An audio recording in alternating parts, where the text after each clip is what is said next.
this evening's event. I'm Joe Owen. I'm Director of Policy at Nesta. For those of you who don't know Nesta, we're a charity that designs, tests and scales solutions to society's biggest problems. We've got 3 missions, focused on halving obesity, decarbonising homes and improving children's start to life. You might wonder why then we are hosting this event on the budget, but at risk at saying the obvious, whether it's our missions, the government's missions, or the long list of problems currently sat on Keir Starmer's desk, the health of the public finances and the economy will be key to determining the success of the government's agenda across a range of policy areas. The problem is the number of things requiring investment is quite long, and seemingly the available funds are quite short at the moment. So with 1 day of conference down and 2 months until the big day, we thought we would get into some good old-fashioned budget speculation, or more seriously spend a bit of time talking about the big fiscal challenges and opportunities facing the government and how they can and should navigate them. To do that, we've got a properly top quality panel. We've got 2 of the most exciting Labour MPs from the 2024 intake, who I'm hoping will tell us a bit about their hopes and fears for the budget. And we've also got 2 people who worked right inside the belly of the Treasury beast, who will tell us what sort of grim options and choices the Chancellor is being presented with over the next few weeks. So to introduce the panel properly, on my immediate left we've got Yuan Yang, MP for Earley and Woodley, an economist, author and former journalist at the Financial Times. On my far left, Chris Curtis, MP for Milton, Keynes North, former pollster, co-chair of Labour Growth Group and a member of the Housing, Communities and Local Government Select Committee. Then on my, it seems as though I put civil servants on the right and Labour MPs on the left, which wasn't intentional. Civil servants should be in the middle. Civil servants are in the middle. True. It works. It's fine. Far right. To my immediate right, Tim Leunig, Chief Economist at Nesta, former economic advisor to the Chancellor, inventor of the furlough scheme, and someone who's taught at LSE for 25 years. And then on my far right, Jill Rutter, Senior Fellow at the Institute for Government and UK and a Changing Europe, and as a civil servant worked in the press office and the private office with Chancellors, and number 10. And I headed up the Charities Tax Policy Group, and you could also add invented the poll tax, but I would deny that. So. Yes. So you're in good hands. We were due to have Helen Miller from the IFS, who can sadly no longer join us. Helen and her team at the IFS worked with us on a brilliant online tool called Be the Chancellor. It allows you to build your own budget and forces you to make the trade-offs that Rachel and her colleagues will be trying to make at the moment. We will get a version of it on this screen afterwards for when people are having drinks, so you can see it, and I encourage all of you to use it online too. But that is enough from me. Time to hear from the panel. I'm going to ask them questions, probably for about 25 minutes or so, and then leave loads of time for questions from the floor, so please do start thinking of them now. I'm going to come to you first, Yuan, and ask you what you think the budget needs to do to be a success. What are you hoping will be in it? Thank you, Joe. Firstly, I apologise for eating while Joe was introducing the event. He did give me permission to, and given my low blood sugar, I felt like it was worth the kind of short-term awkwardness for long-term better performance on this panel, which some might argue is what the budget needs to give us. I do think that in terms of hopes and fears, my hope is that we continue to make the record investment, the capital investment that is sorely lacking from the UK economy, because productivity growth is, I think, the root of all of our economic challenges at present, and that stems from a long-term underinvestment in both the private and public sector into the capital stock of the UK. I hope that we can carry on going down that path that we set out very clearly at the first budget last year.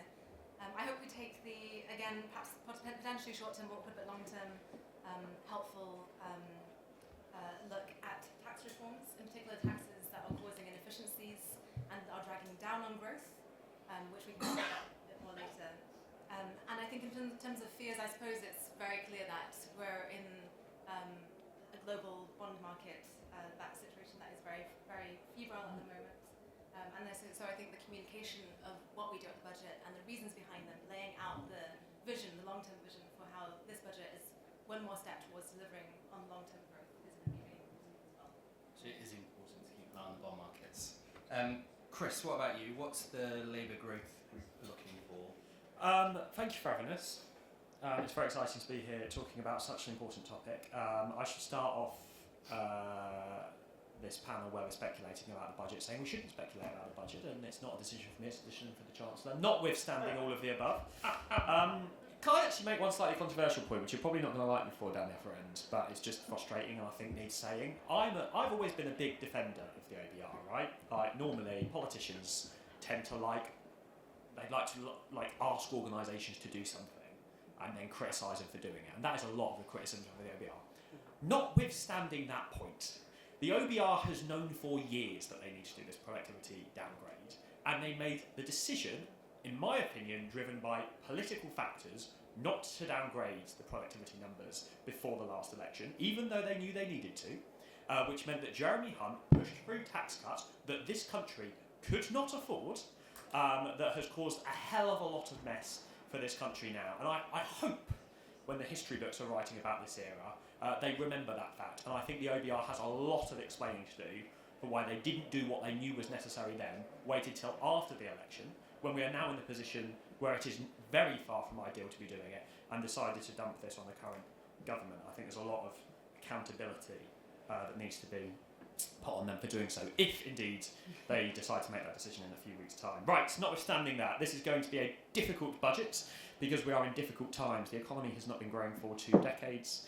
Pretty much wages are about the same as they were going into the financial crisis. This government is determined to bring growth back to the British economy, including through that record investment in last year's budget, but obviously that takes time, and we do have this really difficult phase to get through in the meantime, and that is ultimately going to mean, in a country where pretty much anything that you can cut from the state has been removed, that there are going to have to be difficult decisions around tax in the upcoming budget. Some points I would make. Firstly, I think it's important that we try to raise more than we need to and build more of a headroom than we've had in the past. Certainty and stability is incredibly important in a chaotic global context, so we should ensure that we've got a bigger chunk of headroom than we've been leaving ourselves and actually raise more taxes than you arguably need to. And secondly, look, raising taxes is never going to be politically easy, but we should therefore use this as an opportunity, given it's going to be a bit difficult anyway, to make some of those bold, slightly more radical changes to the tax system that we all sort of know that we need, but haven't had the political bravery to do in the past. Ultimately, nobody designing a tax system from scratch would design anything that looks even close to resembling our current system. And there's lots of reforms attempted by people from political parties that have failed in the past for political reasons, and given it's going to be a bit politically difficult anyway, we might as well be doing that side this time. And I think particularly looking at changes that we can make to capital gains tax, and look, the way we do property taxes in this country is atrocious. Stamp duty is a mess. So what kind of reforms can we, bold, radical reforms can we do to property taxes in order to encourage economic growth and make the system better and fairer? Do you mind if I'm a bit cheeky, Joe, and just finish off by posing a question to the two people down the other side of the panel? They were getting very excited as you were talking about tax reform. He's practising on becoming a minister, you see. I'm very much not. You don't get on panels and say controversial things if you want to be a minister. That's true. One of the frustrations that I think lots of people are having at the moment is, you can accept everything I've just said about bold radical tax reform, but sometimes that takes time because we keep being told by civil servants it takes really long time in order to do this, and there's uncertainty in the meantime which does more damage than what you're fixing. Like, why does it take so long in order to do bold radical property tax reform? Like, what can we do in order to speed up the process? Because we're not going to be able to get over, we're stuck with the current system unless you've got some thoughts about how we can get past that. So could we hold that thought? Because I will come to you on that. Yuan, you wanted to come back in. Just to say that I signed up to the Chris Curtis budget, and also to add to that, because, as Chris mentioned, it takes so long for the feature effects of capital investment to show up in people's livelihoods. I do think that at this budget and in future budgets, we do need to be taking measures that tackle the cost of living and feed through to living standards, particularly on child poverty as well. So we have the short term and the long term in terms of delivery. And are there particular measures that either of you want to see on the spending ledger, the spending side of the ledger? We talked about the tax side of the ledger and the need to be bold, but are there things that you really want to see that we should be looking out for that would be a good barometer of whether or not this government's been bold enough? I would say that the return on investment in Reading as an area is very high. I would point anyone in the Treasury to looking at my constituency of Earley and Woodley in particular.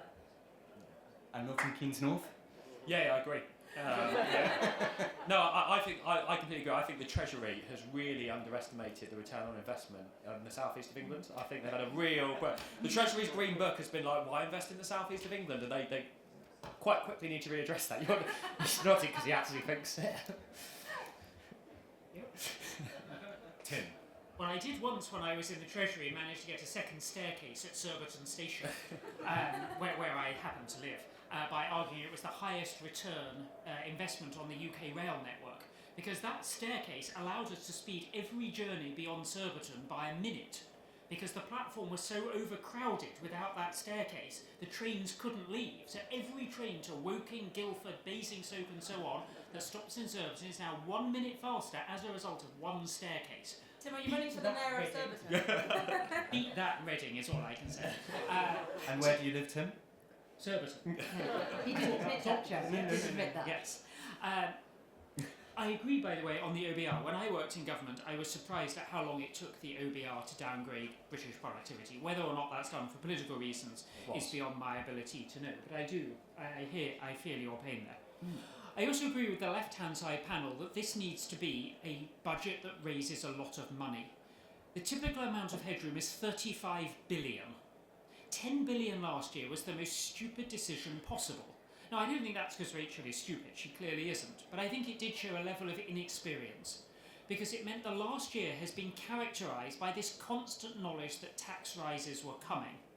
And that was bad for Labour politically, but it was also bad economically, because people begin to save money because they know that next year taxes are going up, and they don't know how they're going up. They don't know if they're going to be hit by those tax rises.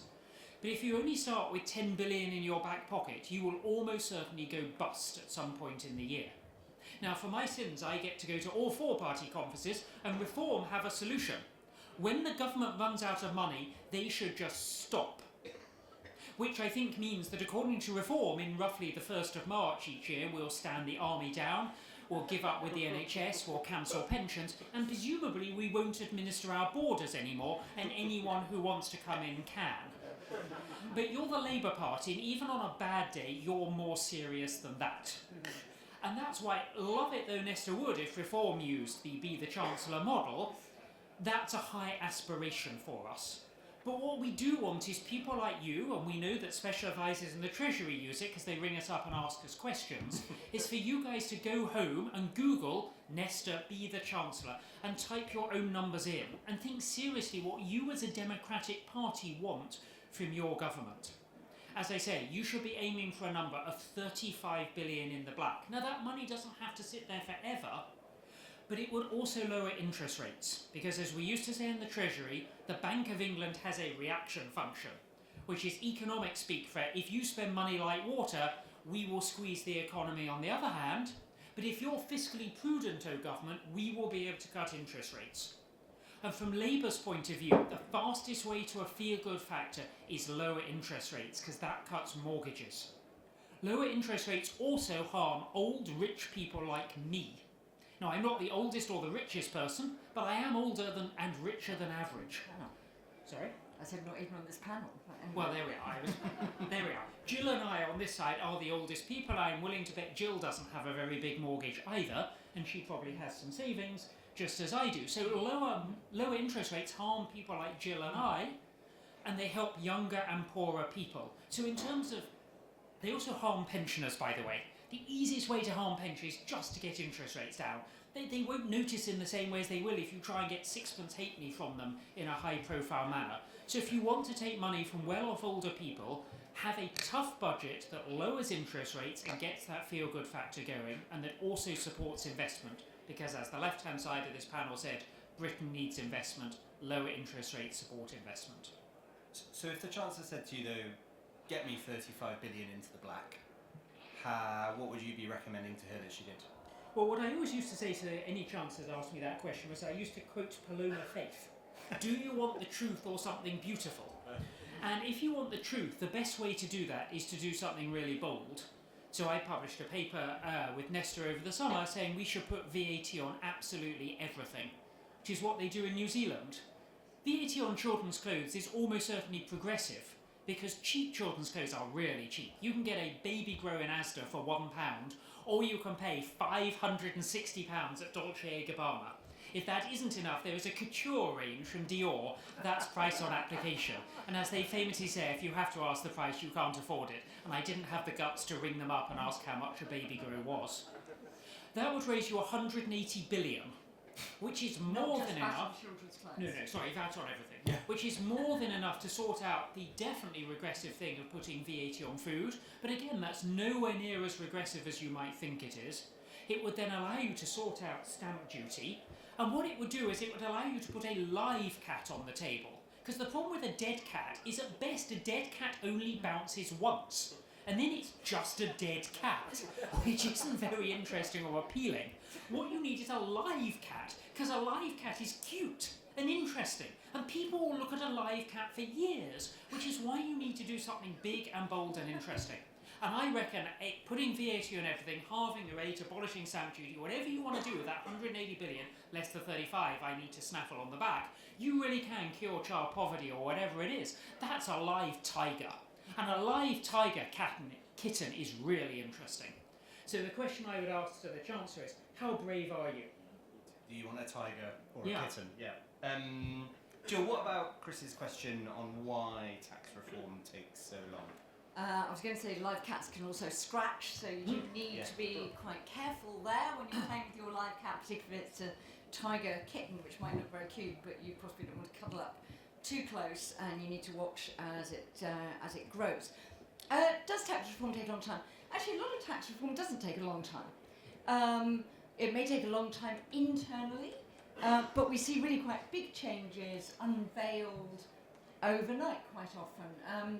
And you can do that, and actually the Treasury does that arguably much more than other departments. I don't think that's always the best route to good policy making, but you quite often have to do that if you think that leaving a gap between announcement and implementation is going to cause loads and loads of distorting behaviours. And actually the sort of phony war we're in at the moment, where people are kite flying all over the place, is doing things like stalling the housing market, leading to very perverse pensions behaviour and things like that.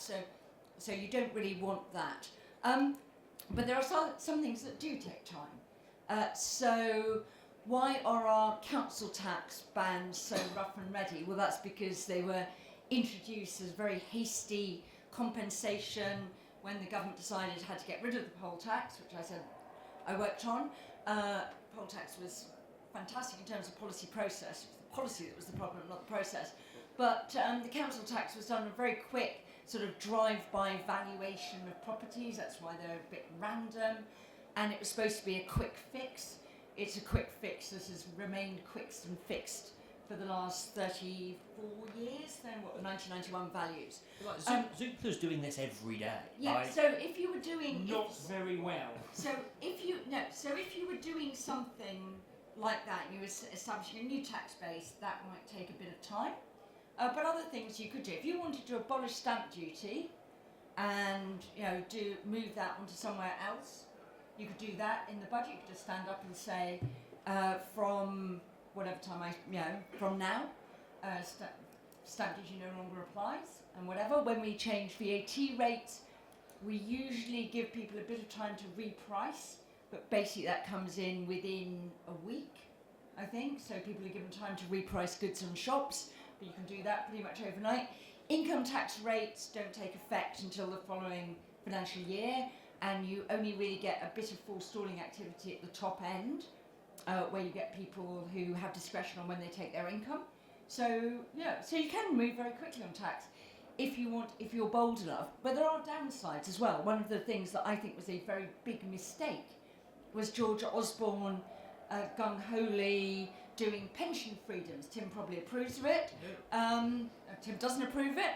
Anyway, but he did that sort of with no warning, no thinking about the implications, and I think, that was a big mistake. It was welcomed on all sides.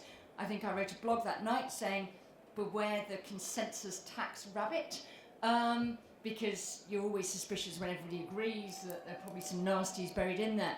So I don't think you'll necessarily want to do that, and that's one reason why we've said actually it may be good to have a longer term tax strategy which sets out some anchors of where you're trying to go on tax, particularly in areas where you want people to adjust longer term behaviour and also give you a degree of certainty. But I do think in this budget, and I was very gratified to hear what Yuan and Chris was saying, I think Rachel Reeves needs to do two things, one of which is to deal with her revenue problem, but not by attacking investment. I think changing fiscal rules she did last year was good for that, because that provides protection that we haven't really had before. So one, deal with her revenue problem, and the second one is actually start to think about what legacy does she want to leave in terms of leaving with a better tax system. She is never going to be popular. If I used to work for Ken Clark in a thing we put out by the IFG this week, has a great quote saying, chancellors are not supposed to be popular. And I think that's a lesson that Rachel Reeves needs to take on board. But they could be respected for having sorted out the tax system. And if I was Rachel Reeves, that's what I would be aiming to do. Great. I'm going to open to the floor, I think, for questions, because I think there'll be quite a few people who want to get a question in. I've got other questions I'll pepper in as we go, but just to start the conversation, we've got one lady there with a microphone. There are also seats at the front right now if anyone wants to take more seats. It would be a Pareto improvement, in fact, on the seating plan right now. Have you got the microphone? Team. Tom? Microphone's coming. The lady in the middle of the row, just there. Oh no. No, Right just in next front of you. Yeah. It's like battlefield. Yeah, sorry. Left a bit, right a bit. Thank you very much. My name is Verity Barton. I'm a commercial delegate. I'm representing Instinctive Partners, and I'm curious about how you would look to plug or fund the unfunded liability that is public sector pensions. It's something that's interesting to a number of my clients, and how we can leverage that both to ensure people maintain their benefits, but also we see more capital flow through capital markets in the city. Great. More questions? Take a few. The gentleman just behind you, and then the gentleman at the front. Hey, Tim, how do you square wanting lower interest rates with your VAT on everything kind of policy? I mean, what does that do for headline inflation in your research? Great. And the gentleman at the front.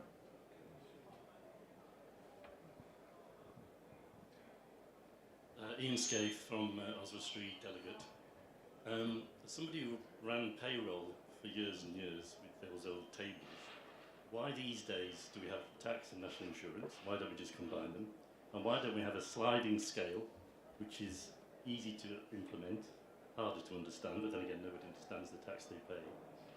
What I don't know is how much the raising would do, and obviously the political thing of people that are now paying tax that never used to.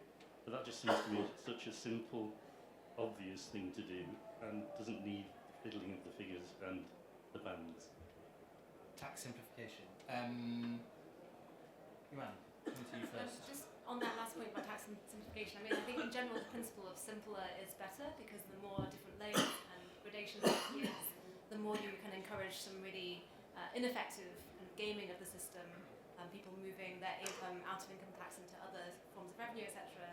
And as I'm sure everyone in this room knows, the kind of classification of NI versus income tax is kind of a falsity. There's no separate pots for what you will spend on what is paid out in Social Security and what's paid out in revenues and income tax. So I'm very sympathetic to that. And I think you can go a lot further with tax simplification. We have one of the longest tax codes in the world, and the fact apologies to any accountants and tax lawyers in the audience, but the fact that we can generate so much employment for people just to find the ways in which there are loopholes and different nooks and crannies to exploit in that is, I think, a really bad use of our productive potential. Can I just follow up on that, and maybe one that Chris can pick up too when he comes in, which is, and it builds on Jill's point about Rachel Reeves shouldn't try and be popular. She should go for some reform and get respected.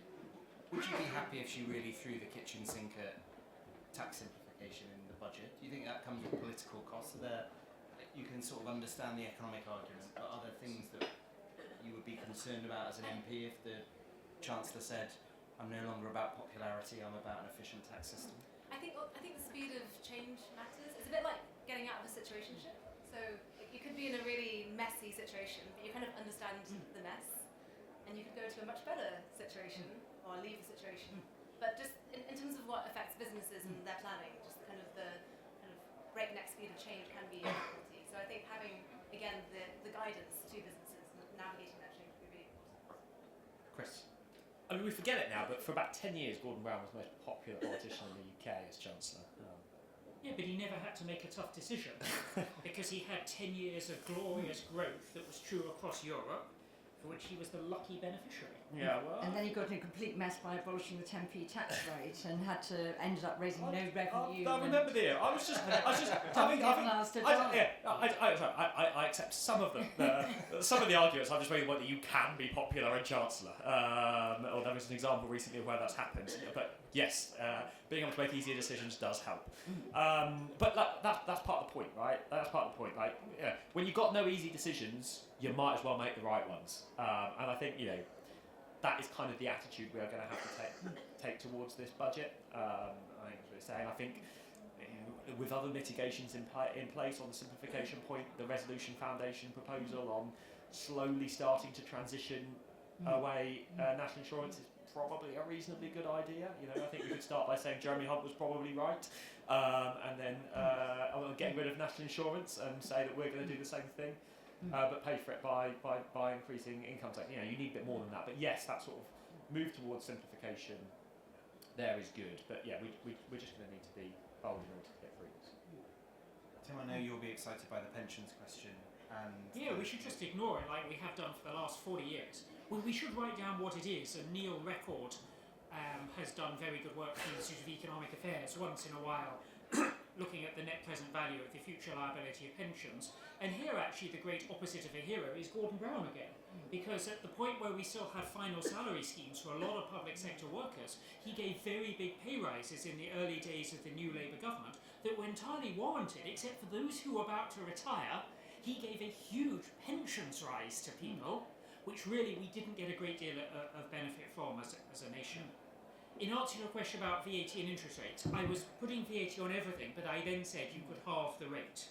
So that would have no inflationary impact whatsoever. If I kept 35 billion back to cover my headroom, it's about 1.6% on inflation for 1 year. And I think that's within the realms of the Bank of England to talk about looking through, etc. So it wouldn't be my first choice, and you're right to raise it as a worry. But I think the gains in terms of growth of having a VAT system that doesn't care how many chocolate dots you have on a gingerbread man, whether a poppadom crisp is in fact a cake, which Walker's claimed it was, and so on and so forth, or whether your gloves are made of dog skin. I don't know whether any of you have seen a pair of dog skin gloves. I never have, but they're a separate VAT code. If anyone hasn't seen it, there's an entire musical about Jaffa Cake the musical. Is there? But there's an entire musical, Jaffa Cake the musical, about whether Jaffa Cakes are a biscuit or a cake, and I would highly recommend it. It's brilliant. Next year we're going to screen that one. Jill, anything you want to add? Yes, why don't I add something? So clearly Tim's effect, you would then need to make sure you didn't let your inflation then go into a wage increase and stuff like that. Because basically a one-off adjustment to the price level you should be able to contain, and as Tim said, as long as the Bank of England is convinced that you are resisting, letting it feed through, then it should be okay. I think this point here about tax and about income tax and national insurance is really, really important, And I think we have to recognise that successive chancellors, and this is another hit on Gordon Brown, I'm afraid, that successive chancellors have basically used national insurance as a con trick on the British people by pretending that it's a better sort of tax that you get something for, and therefore they think it's acceptable to raise national insurance contributions and not acceptable because we've basically reached a stage where we never ever think about raising the standard rate of income tax, despite the fact that that's probably the most efficient tax that we have if we want to tax, certainly the best income tax, a much better income tax.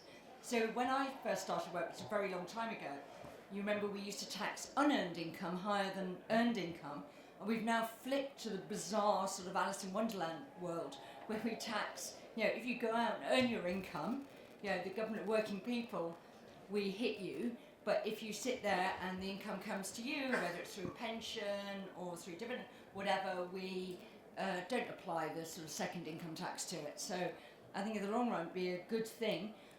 Beware, of course, the pensioner lobby already sort of squeaking around about all those things. But in the year when the triple lock is yielding up a 4.7% increase, remember that anyone at the moment, maybe not next year, but at the moment just on the basic state pension, doesn't pay income tax. So maybe it's a good time to start thinking about shouldn't they just pay a bit of extra tax on those liabilities as well as being stuffed by Tim's lower interest rates. I think someone's run through the maths. Like if you account for the changes put in the resolution, a foundation proposal, and account for the triple lock, you'd have to be a pensioner in the account for inflation. You'd have to be on a pension on something like more than £29,000 a year in order to actually not end up better off year after year after year. Yeah, I think, and I mean, we were writing papers in the Treasury in the early 90s on can we merge income tax and national insurance. I mean, it's something that successive chancellors wanted to do and then maybe been frightened of by saying they're on different bases, they're on this, they're on that, But I think, Jeremy Hunt was wrong to cut taxes at all because he clearly shouldn't have been cutting taxes in those things. But given he did cut taxes, he cut a relatively sensible one. The gentleman here wants to come back in briefly, and then hands for more questions. The gentleman here, and then the lady just behind him. As somebody became a pensioner in April of this year, I had to wait an extra year, and my pension is reasonable, I'm happy to do that. But I also found an article written by the IFS in about 2013 that said merging tax and national insurance was a good idea. Yes. But so many chancellors hide behind it from a political perspective. And if we've got an opportunity now, we could do it. What I'm imagining is a exponential scale which goes up like 0.01% for every pound. So it's clear that the more you earn, the more you pay. You don't just amend the bands because your pay just goes up. And if the ones who have more contribute more. It's simple. There's often conversations about needing to simplify the tax system and how you can make the tax system more progressive and also at the very top. Like one element, again, it's like too politically difficult to ever make this point, but screw it. Like one element we do have to wrestle with at some point is that we basically created a tax system where the tax rate is set by your age. Yes, because of this problem with once you hit 65, you just pay a lower rate of income tax than when you're under it. But also the entire way our student loan system works, where it gets written off at a certain point, basically means at that point in your life, when you have the lowest amount of disposable income, the tax system is set up to charge you the highest amount of tax because it is politically convenient to tax young people more than old people. And that is just mental. And we do have to address some of these problems if we want to get back to a sensible, reasonable, rational tax system. I was going to say one of the really interesting things about political reveal preference is who can lose in a tax system, who can lose from policy and who doesn't. I mean, student fees imposed a huge big burden on people who hadn't been paying them before. But you try and take, and remember Philip Hammond being forced off equalising national insurance on the self-employed and whatever, and he couldn't sustain it for more than a week in Parliament before there was a parliamentary revolt. We can put up rail fares every year, be even more stark when they're all in public ownership again, but we never raise fuel duty in nominal terms. So, I mean, there's some really sort of interesting discontinuities in who we think is acceptable to make lose. and we can lose quite big sums and whatever. And I think it'd be really interesting, and this is one of the things where I think the Treasury is complicit in its own problems, if we had a much more explicit public debate about some of these weird anomalies, because we just all fall into that, and politicians sort of think, oh yeah, I can never do this, I can never go there, but they don't try and lay the ground in these areas in the way that they did. I mean, so I think it's a really interesting question. Can I ask a question, Jill? Maybe in what way do you feel the Treasury is complicit in that? So, because the Treasury sort of monopolises discussion on tax policy, basically tax policy is, maybe now a trilogue between the Treasury, the IFS and the Resolution Foundation.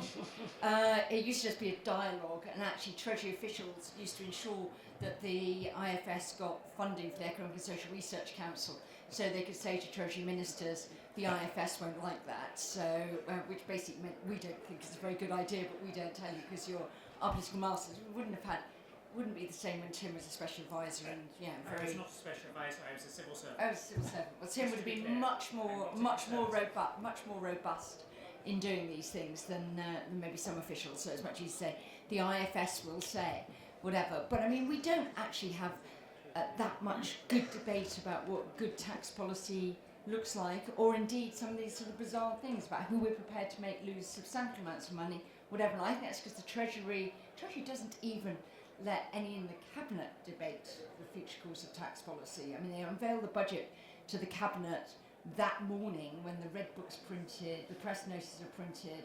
So if somebody wanted to object, then the answer is, sorry, it's all printed, well, I'm about to announce it, and here's my speech. But on many of the policies we've just discussed, whether it's stamp duty, NI harmonisation and so on, CGT reform, it seems like the IFS Resolution Foundation view is kind of quite consensual.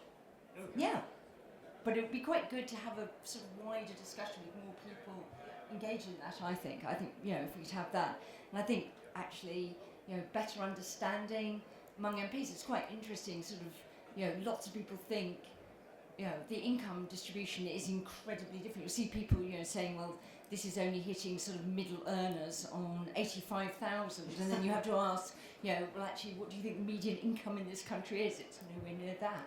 So it's really quite interesting, I think, a lot of these misconceptions. And I think it's partly because the Treasury really, really likes its monopoly on tax policy making. When I was a civil servant in the Cabinet Office, and the fastest way to get contact with a senior Treasury civil servant was to send an email that suggested that you were interested in ideas for tax interventions, and very quickly you'd have a phone call saying, retract the email. Tax is a matter for the Chancellor. Tax is a matter for the Chancellor and no one else. Question? Hi, I'm Joe Wright from Tax Justice UK. So I'd like to get your opinion. So Jill mentioned that we used to tax income from wealth more than income from work, and now we perversely tax it lower than that. So I'd like to hear what your priorities would be for moving towards equalisation of taxing income from wealth. So be it CGT or landlord tax, whatever it might be. No, lady behind. Hi, I'm Kelly Edwards. I used to be a councillor at Reading where I chaired the housing committee, and I also work in housing professionally, also at Instinctive. Particularly interested in any thoughts or views you might have on changing council tax, obviously been in place a very long time. If there might be a bit more elaboration on property tax as well. Anything linked to really housing and how we might be able to help, I suppose, kind of that generational difference of younger people that are really struggling to get on the housing ladder. Thank you. And then the gentleman over here. Hi, yes. So I work for a spirits producer, Pernod Ricard. So in the last 2 years, we've had a 14% increase in duty. That's added £1.13 extra in cost. We've So also who did you say you were? Pernod Ricard, so the world's second largest producer of spirits. So in the last 2 years, we've had a 14% increase in duty. That's added £1.13 extra tax in the bottle. We've had something called extended producer responsibility. That's added about 15 pence, though it can be more. And both of those are then compounded by VAT. So the summary of that is, when we sell a bottle of spirits in the UK, over 70% of the price is now taxed. And in the last 2 years, the government's tax receipts from spirits are minus 5%. So, in other words, we are, according to the Laffer curve, we are way past the point of optimal tax revenue, and you're now at the point where you're pricing consumers out of life's little luxuries, and it's a lose-lose for everyone, the consumer's business and government tax receipts.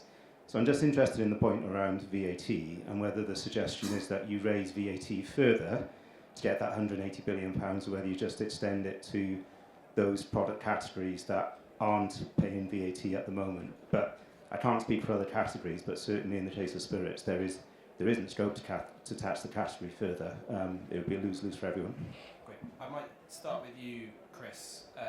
Should we tax wealth more, spirits less? Thoughts on council tax? I think Tim's suggestion is to effectively, if you follow through, is to cut VAT on spirits. Correct. Right? Yeah. So I'll let him speak to that. Thank you. That's all right. Yes, we should You equalise. compensate by raising excise duty. We should equalise.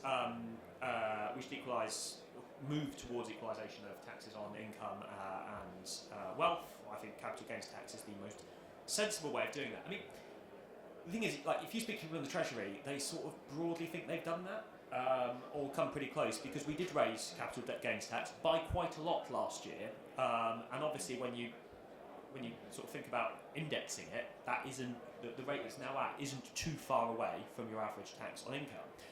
That begs the question for me: why not index it? And again, coming back to the smart people who have done this at the other end of the table, you put that to the Treasury and they sort of do that noise where you like suck air in your teeth in the civil service and say that's going to be very hard, that's the one. They did do and it. We did for a long time. Yeah, but apparently we can't do it again now because all of the technological advancements that have happened since then are too complicated. So can we do it? Should we do it? Yes and yes. Fine. Yuan, you want to come in before we go to the... I think Chris is really getting something that I'm really curious to hear, because I think from Jill, when we were talking about the problems in the Treasury, you were talking about the kind of the monopolisation of opinion within the Treasury. I'm just really curious to know that even when there are policies that seem to have a consensus, let's say, on kind of economic orthodoxy, they're still not. So what is then the barrier? On the question about unearned income and simplification, I think I would see the benefits of that as being a form of simplification as well. The fact that you have much lower rates of taxation if you were to, say, become a consultancy and then take your income as dividends from your company or upon a sale of the company, rather than to be on payroll, even if you're doing exactly the same thing as a consultant employed by a major bank, say, but you had to decide to set up a company. That encourages all sorts of perverse behaviour of people setting up companies essentially when it doesn't improve their performance at all. So I do see both the fairness argument but also the efficiency argument in what you're saying. Jill. So I think it's quite interesting what we're talking about, sort of consensus. There is undoubtedly a sort of consensus around actually, you look at these sort of big blockbuster reports that the IFS produces every 30 years, whether it's a sort of Mead Committee in the late 1970s and then Milley's in 2010. They set out what would be the blueprint for a better functioning, more equitable, more efficient tax system. But I think it's one of the things that Chris said early on, which was, you wouldn't start from here in the tax system. The problem is you are starting from here. And I think that's what actually gets in the way for successive chancellors. And this is where it's really interesting, this question of who loses. Absolutely every tax economist you have met would have said we should have been maintaining, except Tim, I think, we should have been maintaining the real value of fuel duty. Tim, I think, thinks motoring's overtaxed. But anyway, but we should have been maintaining that if it was a sort of sensible level. There's actually no public policy reason why, whatever. But if you said to politicians, could you get that through the House of Commons, I think successive Conservative chancellors would have said no. That's why they used to describe Robert Halfon as the most expensive MP in Parliament, because he would mobilise and you might announce it on the Wednesday and you would probably have reversed it by the Friday of that week, because you would know that people were mobilising against and Labour were not coming in saying, yes, this is actually quite a sensible move and we're coming into the government's rescue. So I think that's the real problem. It's the politics of getting there that is the nightmare, and that's why you don't just put technocrats in charge. And that's why I think you need, it's one of these really interesting things about how you do change. So it's quite interesting to go back to the omnishambles budget, I think, because the omnishambles budget in 2012, George Osborne had to reverse on the pasty tax, thanks basically to Greg's lobbying, and it massively affected their share price, which sort of yo-yoed around depending on how that was going. I don't think he managed to maintain his tax on static caravans, I can't remember on that. But he got away with abolishing the age allowance for pensioners, and he got away with doing that simply by saying that anyone getting to pension age didn't get it anymore, but people who got it kept it. So we had what in other contexts might be called a two-tier system, but actually it enabled you to do reform as long as you wait for quite a long time to do things and don't crystallise instant losers. It's crystallising instant losers that causes problems. And that's why you get to this question about actually, is it easier to do big reforms where actually there's loads going on, so Tim's giant tiger, tiger kitten or whatever, than actually just sort of poking the sort of things in little ways that actually basically there's no one talking up the benefit side because it's so diffuse, so unnoticeable, doesn't really make that much difference in the world. It might get you 30 million, 100 million or something like that, as opposed to, but it crystallises a very specific and noisy group of losers. Is it harder to do that than to actually do the thing where actually there's a much bigger prize as well, which is the big sort of Leunig-esque reform? So on EPR, I hope to have a piece in the Observer in about a month's time. I feel your pain on that, and I'm doing some digging on that.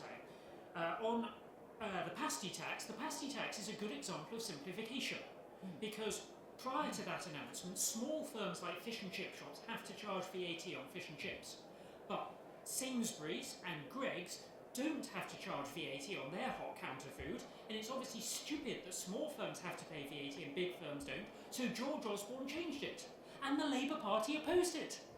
Ed Balls turned up eating a pasty, looking credible, and Ed Miliband did the same and looked a bit less credible, to be honest.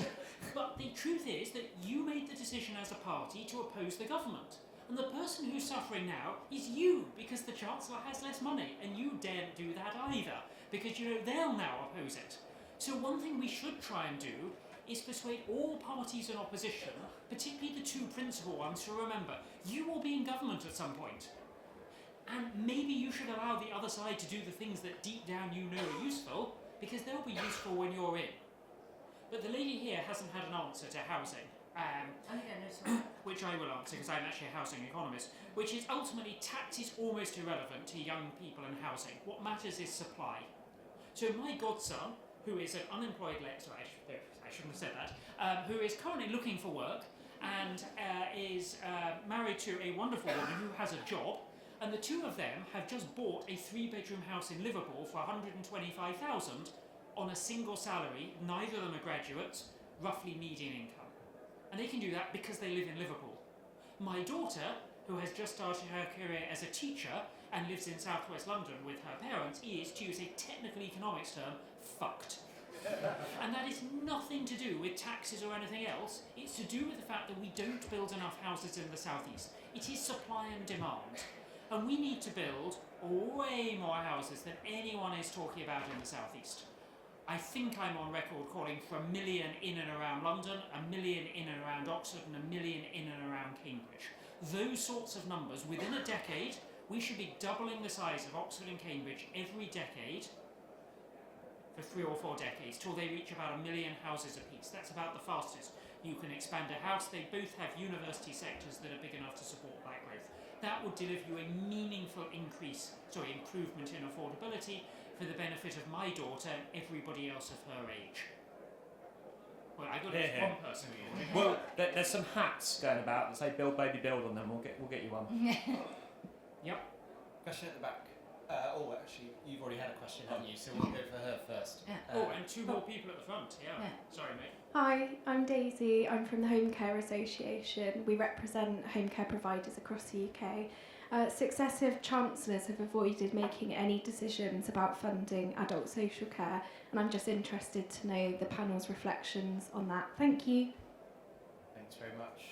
Who else had their hands up? Lady here and gentleman just in front.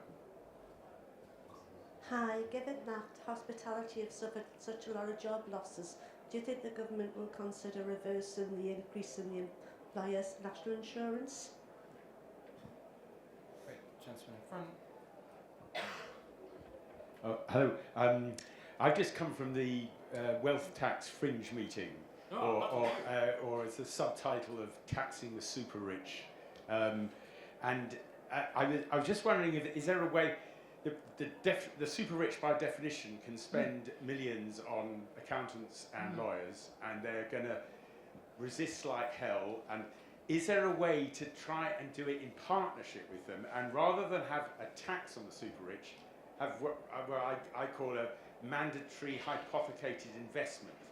So you mandate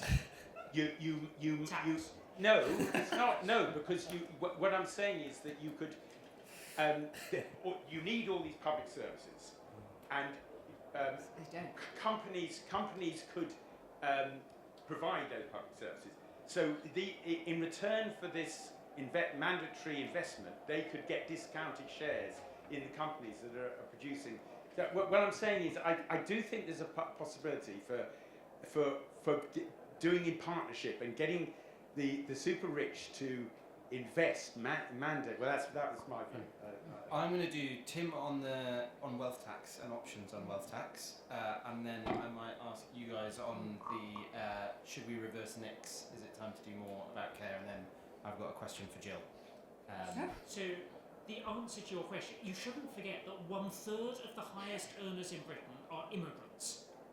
That's something that's not well understood. Britain has a higher proportion of rich people who can leave the country tomorrow. Now, I have a PhD in economics, so I know quite a lot of rich people, because that's what happens if you study economics and you choose to go down those lines. My richest friend is American. She can leave tomorrow.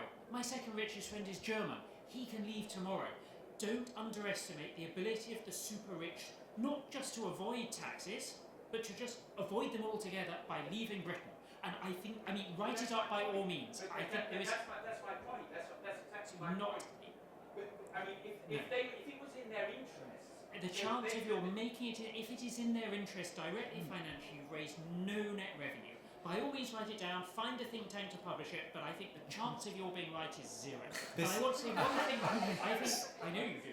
I want to say one thing to the lady at the back, which is one book I read this summer on care was much better than I expected.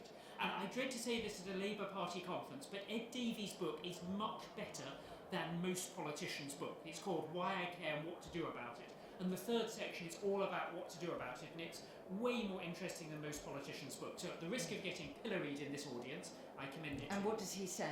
What's his it's solution? A whole list of things. It isn't a single bullet. And what's his funding solution?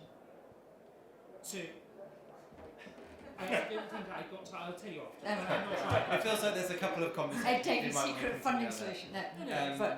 Yuan, should we reverse NICs? And what do you think about social care? I want to ask a question as well on wealth, which is to say that when you talk about working with millionaires and billionaires to reform the tax system, you might be interested in a group called Patriotic Millionaires, which is doing that, basically what it says on the tin. I do think. I mean, one change you can make to the capital gains tax structure is deemed disposal on departure. Yes, we should. Oh, wow, Tim was very excited by that that suggestion, which is essentially the same as an exit tax, which many other European countries have. So it needs to be quite symmetrical. I mean, if you were to leave Italy and then be taxed at the CGT rate as if you made a sale upon departure, it strikes me that you should do the same if you were to leave the UK. Why would we do it any differently to any other European country? And that would also, I think, decrease the behavioural effects of that. I think there's a huge lack of data and ability to understand what is going on at the very top when it comes to HMRC. And the Public Accounts Committee recently published a report, the headline from that being that we don't know how many billionaires pay tax in the UK. So I think if you're trying to design some tax interventions around the super wealthy, I think we need to first get a handle on who they are, what they're earning, where they're earning it from, in what structure their assets are being held, because even that, the kind of very basic groundwork is really sorely lacking. And on adult social care, my main thought about that is adult social care and also children's special educational needs services have, I think, very unreasonably been given purely to local government financing, and that not only puts this kind of bottleneck around them and kind of almost stranglehold on how much is actually spent and can be spent, it also really distorts people's perceptions of what their council is for. Because people pay council tax and they expect that they're going to be used for sweeping the streets, picking up litter.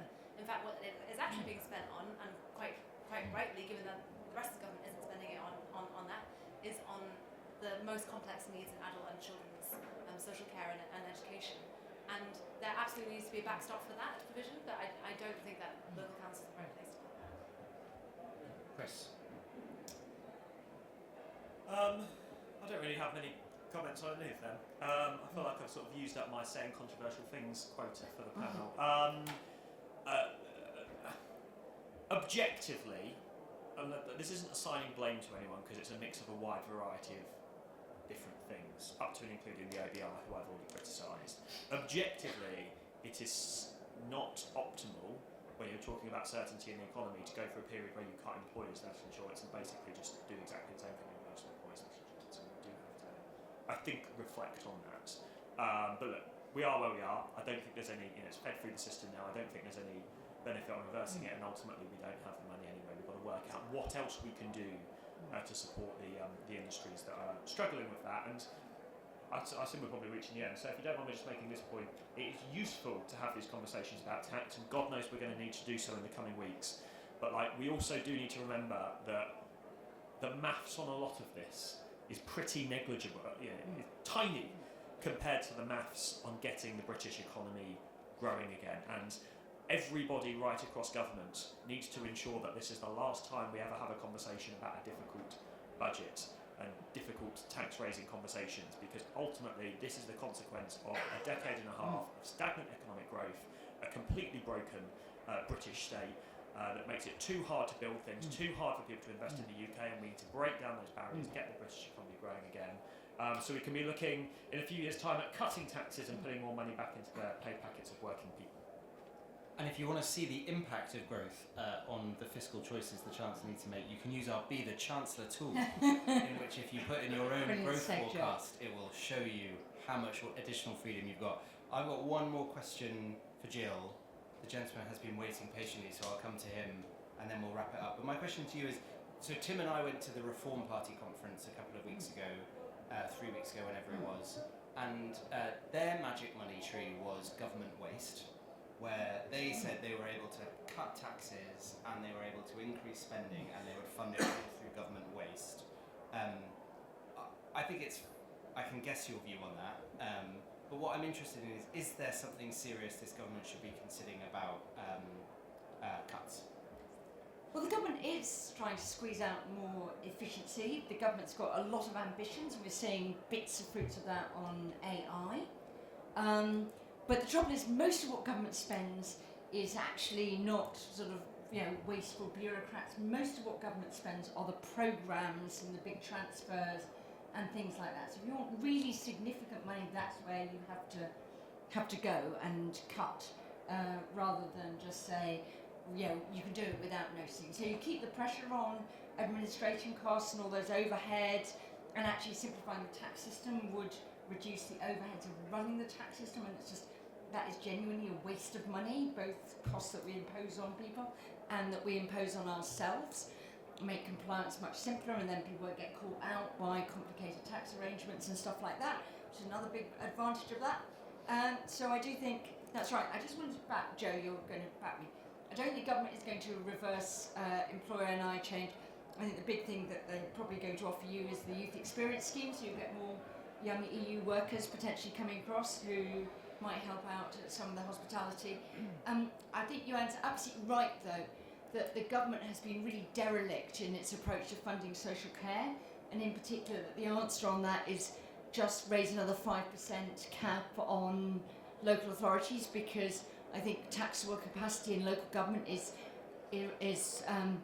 inversely related to need too often, and that really is a sort of stupid way of funding something which actually should be thought of as a national need, not something that should be determined locally. Can I make a very, very quick point on waste, Joe? Because I sort of, anybody that goes to some of the claims that are made, not all of them about wealth tax, anybody that claims there's magic money trees is obviously talking bollocks. But just jumping back to first principles a little bit, Like, I have been shocked, I don't know if you have, how noticeable it is that often the way we seem to run the state and the economy is to regulate the economy out of being able to be profitable and then subsidise it so it's still fine. And we spend loads and loads and loads of money on state subsidies of industries because we've over-regulated them in the first place, or created regulations that don't work. It's not. Yep. So actually, like, and the other thing is the people that sort of like get around and lobby me and Yuan and the Chancellor and everyone else, they're quite happy with that. Big businesses quite like that system because that usually entrenches their position and shoves challenges out of the way. So you've sort of got this entire setup which creates a load of wasteful state subsidy spending, which we shouldn't be spending, and a load of regulation that makes it necessary in the first place. So jumping back to first principles, I think the biggest way we can cut waste is by going to war, sort of abundant style, with a system of government that we've got in the UK that's created that situation. It feels like I should end with your declaration of war, but I've promised the gentleman at the back he'll get one more question, so we'll do that and then I will close. Yeah, I'm sorry. We've spoken about who's been the winner and losers of a rather long period of low interest rates pre the last couple of years. We've spoken about who is politically good to tax and who is politically bad to tax. So that brings us to homeowners. And funnily enough, we've spoken about cutting stamp duty. But does anyone on the panel want to do a huge kind of land tax or a huge kind of unrealised capital gains tax to plug some of this this hole that we have to fill? So I'm going to adapt that question. For the final question, we'll run down the panel because I think the consensus has been this budget is a sort of, what's the question? I can't quite see it. What needs to happen on tax and spend? And it's go big or go home seems to be the consensus from the panel.